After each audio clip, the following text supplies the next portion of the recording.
हमारा जो है पेरोटिड सलाइवरी ग्लैंड है और लार्जेस्ट ऑफ सलाइवरी ग्लैंड्स है। अच्छा, अब इसमें ये है कि ये एक तो सीरस है, प्योरली सीरस है, लोब्यूलेटेड है, पिरामिडल या वेज शेप्ड है, जिसकी जो है बेस अबव है और एपेक्स डाउनवर्ड्स है। और इसके अलावा इसकी लोकेशन क्या है, from zygomatic bone to the upper part of the neck, ये यहाँ तक लाई कर रहा होता है। अच्छा, अब इसकी अगर हम बाउंड्रीज देखें तो एंटीरियरली इसके आता है posterior border of the ramus of the mandible, और पोस्टीरियरली इसके यहाँ आता है मेस्टॉइड प्रोसेस। सुपीरियरली अगर देखें तो इसके एक्सटर्नल अकॉस्टिक मीएटस और टेम्पोरो मैंडिबुलर जॉइंट आ जाता है। मीडियली अगर इसके अंदर की तरफ देखें, क्योंकि ये सिर्फ ये आपको बाहर से नजर आ रहा है लेकिन ये अंदर डीप अंदर तक गया होता है, तो मीडियली इसके जो है यहाँ अंदर की तरफ स्टाइलॉइड प्रोसेस होगा। समटाइम्स पेरोटिड का जो है वो एक डिटैच्ड छोटा सा पार्ट होता है जिसे हम एक्सेसरी पेरोटिड ग्लैंड करते हैं।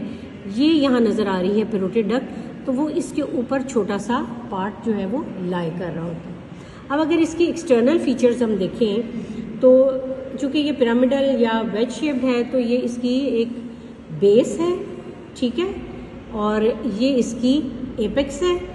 बाहर जो हमें नज़र आ रहा है वो इसका लेटरल सरफेस है, और अंदर जो है ना डीप डाउन मीडियली एक इसका आ जाता है medial border, anterior border and posterior border.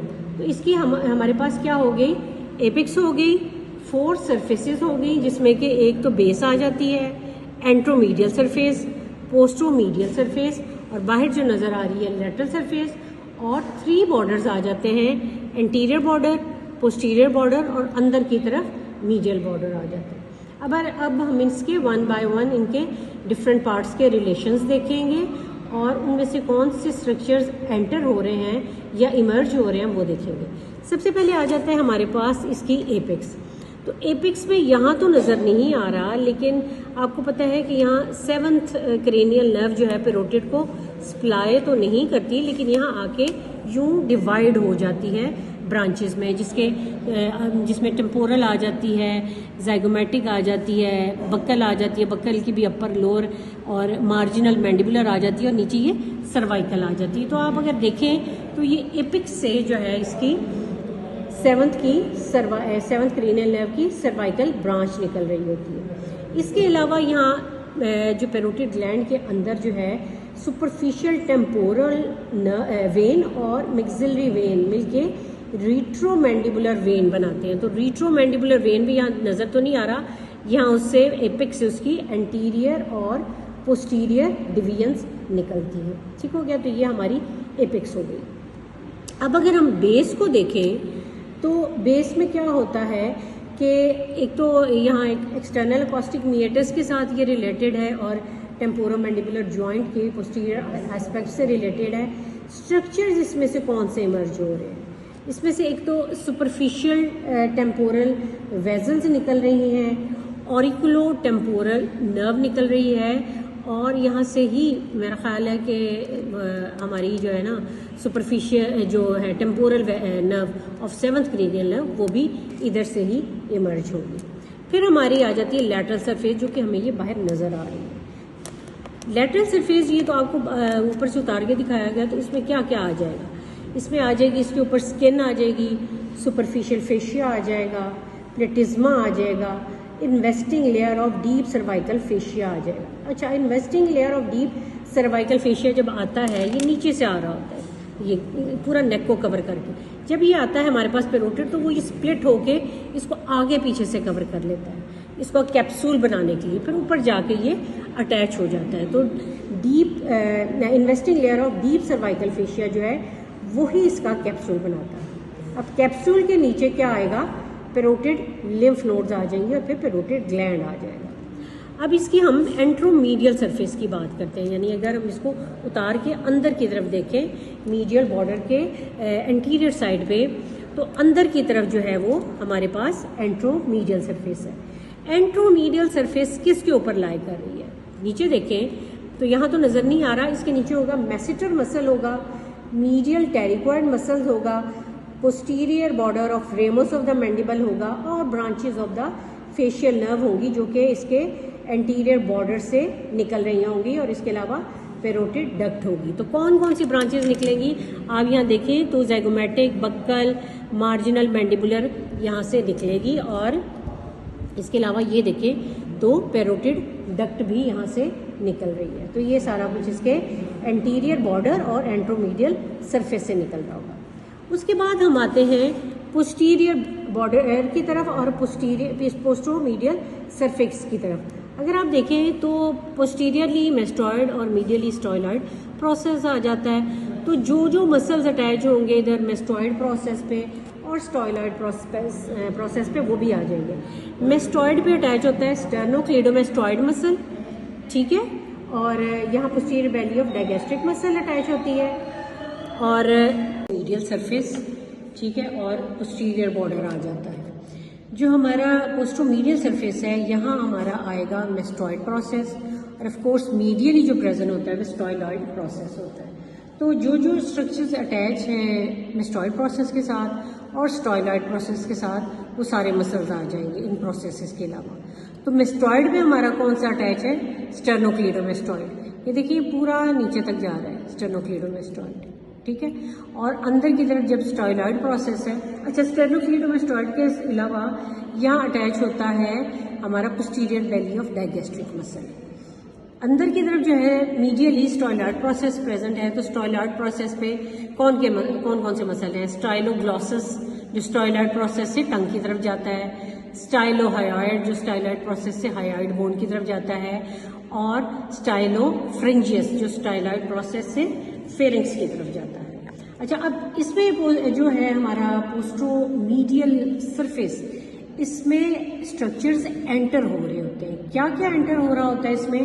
एक तो एक्सटर्नल कैरोटिड आर्टरी एंटर हो रही होती है, और दूसरा इसमें फेशियल नर्व की ट्रंक एंटर हो रही होती है, ठीक है। तो ये हमारी आ गई पोस्टरोमीडियल सरफेस। अब आ जाता है हमारा पोस्टीरियर बॉर्डर। पोस्टीरियर बॉर्डर से भी स्ट्रक्चर्स जो हैं वो इमर्ज हो रहे होते हैं। कौन कौन से इमर्ज हो रहे थे अभी यहाँ नज़र तो नहीं आ रहा, लेकिन यहाँ से आती है पोस्टीरियर ऑरिकुलर आ जाता है पोस्टीरियर बॉर्डर में posterior auricular vessels and posterior auricular branch of facial nerve आ जाती है। फिर हमारा आ जाता है मीडियल बॉर्डर। मीडियल बॉर्डर वही है कि इसके सेंटर में अंदर डीप डाउन होगा, और वो इतना डीप डाउन होता है कि वो रिलेटेड होता है to the lateral wall of the pharynx, ठीक हो गया। तो ये हमारी सारी जो है वो सरफेसेस आ जाती हैं।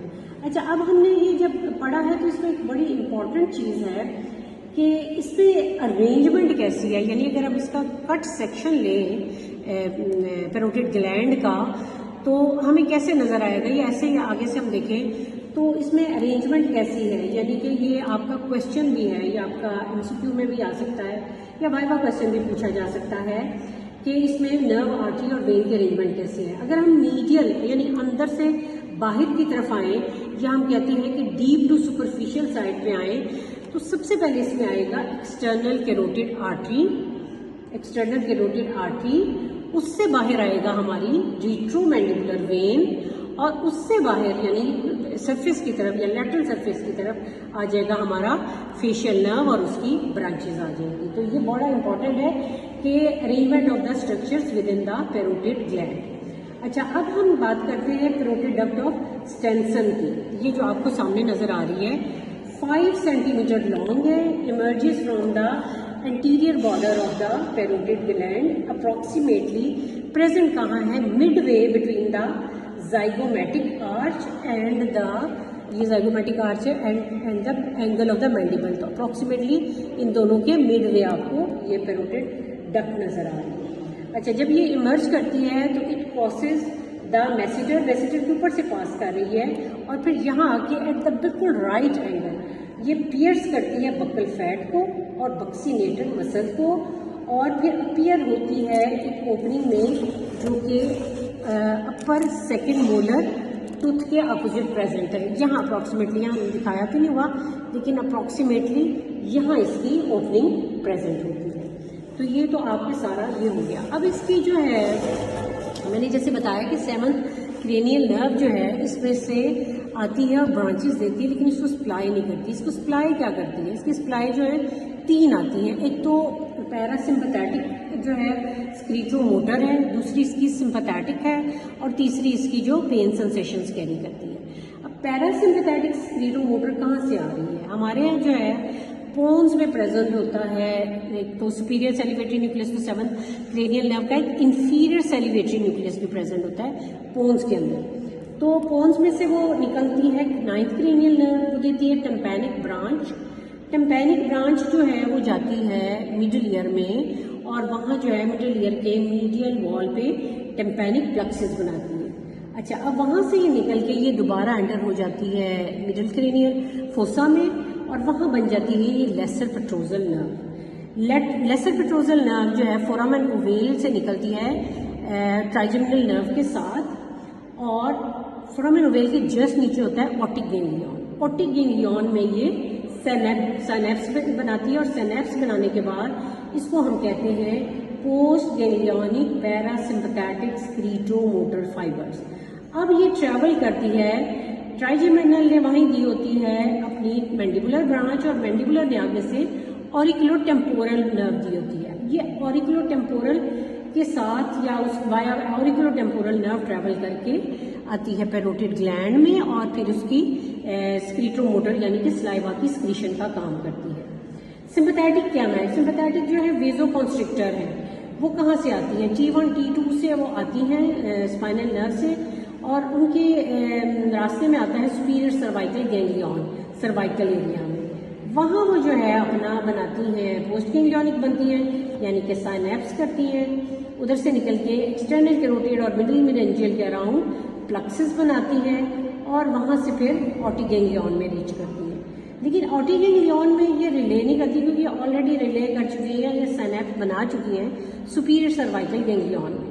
फिर ये क्या करती है कि ये भी वाया ऑरिकुलोटेम्पोरल नर्व पैरोटिड ग्लैंड में रीच करती है, और ये फिर वहाँ सिंपैथेटिक फंक्शन इनका क्या होगा कि डिक्रीज करेंगी स्क्रीशन ऑफ सलाइवा। लास्ट में हमारा आता है ग्रेट ऑरिकुलर नर्व, जो कि हमारी C2 C3 यानी कि सर्वाइकल 2-3 की ब्रांचेज है, और सप्लाई करती है ये एंगल ऑफ द मैंडिबल। आपको पता है कि फेस की सारी सप्लाई आ रही होती है ट्राइजेमिनल से, यानी कि मैक्सिलरी आ गई, ऑप्थेल्मिक आ गई, और नीचे मैंडिबुलर आ गई। लेकिन ये जो हमारा एंगल ऑफ द वो मैंडिबल है यहाँ, और skin of the parotid gland आ जाता है, फेशिया आ जाता है, और यहाँ के स्वेट ग्लैंड्स आते हैं, उनको ये ग्रेट ऑरिकुलर सप्लाई करती है, और पेन सेंसेशंस भी ये कैरी करती है, इसीलिए ग्रेट ऑरिकुलर सप्लाई करती है, और पेन सेंसेशंस भी ये कैरी करती है। इसीलिए जब मम्स होते हैं, इसकी एनलार्जमेंट होती है, तो ये जो इसके ऊपर फेशिया है और जो स्किन है वो स्ट्रेच होती है, तो वो फिर पेन होती है। अब आ जाता है हमारा एक फ्रेज सिंड्रोम। फ्रेज सिंड्रोम में क्या होता है कि जब भी पेशेंट कोई खाने की चीज़ देखता है, स्मेल करता है, खाने का इरादा करता है या खाता है, तो सलाइवा की स्क्रीशन इंक्रीज होती है, लेकिन उसके अलावा इस एरिया में स्वेटिंग भी हो जाती है, वार्मथ होती है, रेडनेस होती है, ठीक है, over the on the face over the parotid gland. ये क्यों होता है? इसलिए कि समटाइम्स ये होता है कि पैरोटिड सर्जरी हुई, या कोई मैंडिबुलर का फ्रैक्चर हुआ, या मैंडिबल की सर्जरी हुई, तो जब हीलिंग प्रोसेस होता है approximately after 3 to 4 months, healing में क्या होता है कि जो पेरिफेरल नर्व्स हैं वो भी उनकी भी रीजनरेशन होती है। तो पेरिफेरल नर्व जो कि पैरासिम्पथेटिक थी, उनकी जब रीजनरेशन हुई तो उन्होंने ना सिर्फ अपना जो वे है वो ऑरिकुलोटेम्पोरल नर्व में फाइंड किया, बल्कि ऑल्सो ग्रेट ऑरिकुलर नर्व में भी उनके थोड़ा से ट्विग्स आ गए। तो वो क्या करती हैं कि ग्रेट ऑरिकुलर, मैंने कहा कि स्वेट ग्लैंड्स को भी करती है। तो अब क्या होगा कि जब भी पेशेंट को ख्याल आएगा खाने का, या वो खाएगा या सूंघेगा, स्मेल करेगा, तो यहाँ जो है सलाइवा के अलावा यहाँ इस एरिया में स्वेटिंग भी होगी, वार्मथ भी होगी, और रेडनेस भी होगी, क्योंकि ग्रेट ऑरिकुलर भी है जो है वो भी स्टिमुलेट हो गई है।